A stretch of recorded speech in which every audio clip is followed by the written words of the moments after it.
You're listening to the Wall Street Journal This Morning, celebrating 10 years, waking you up with America's first news. The House is expected to pass a bill today that would fund the government for the first 2.5 months of the fiscal year, but eliminate funding for Obamacare, the new health insurance law. That's something unlikely to pass the Senate. Could lead to a government shutdown. The new fiscal year begins October 1st, just 11 days from now. Will the strategy work? Here's Congressman Tim Griffin from Arkansas, who is not a supporter of Obamacare. Congressman, take us through this. The bill that we are working on will defund and delay. And, there are different ways to approach this. We want to give our friends in the Senate the opportunity to use whatever tools they think are best to find some consensus over there. And the delay stuff is very important in addition to the defund. Why is that? Because the delay votes that we had in late July in the House garnered 35 votes on the employer mandate delay and 22 votes on the individual mandate delay. That's important. If you would have told us 2 years ago that you're going to get a bunch of Democrats voting to delay half or all of Obamacare, then we'd have said no way. And the delay idea, although the president will oppose that portion of it, like he did my delay bill, H.R. 2667 in July, let's be clear. The delay of Obamacare idea, it was the president's idea first. Right. All right. Here's how it could potentially play out. You send the bill to the Senate. The Senate just goes ahead and fully funds the thing anyway and then kicks it back to you, right? Well, anything is possible, but what's the alternative? For us to not even try? I mean, what's the alternative for us to just send a full funding of the government with nothing else on it, just like the president wants?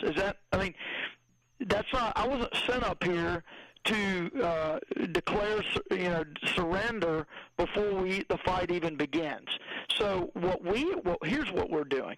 We have 1/2 of 1/3 of the federal government. That's not my fault. You know whose fault that is? The American people. American people decided to elect the president, re-elect him. They decided to give us a Democrat Senate. They decided to give a Republican House. Okay? I didn't do that. So those are the cards we're dealt. So based on the cards we are dealt, what is the best chance that we have to create change? That's sort of how you have to approach this. Why?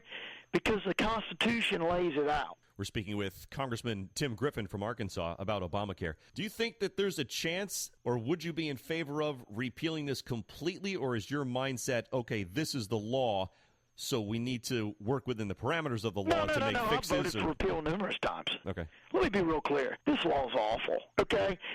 And a lot of your listeners will know this, but if you read any books, current modern books on innovation and how the world is learning more and more to organize itself. In fact, some would say that it's a natural deal. The world is getting more bottom up. Obamacare is the ultimate in central planning. It is the ultimate in old Cold War era industrial concrete barrier thinking. Top down, we're going to control from Washington. We're going to give you little or no flexibility. We're going to tell you how to do it from a bureaucracy here. Yeah. That is, and Dodd-Frank's that way too, by the way. Taking all the discretion from doctors in Obamacare, taking all the discretion from small-town banks that provide credit in Dodd-Frank.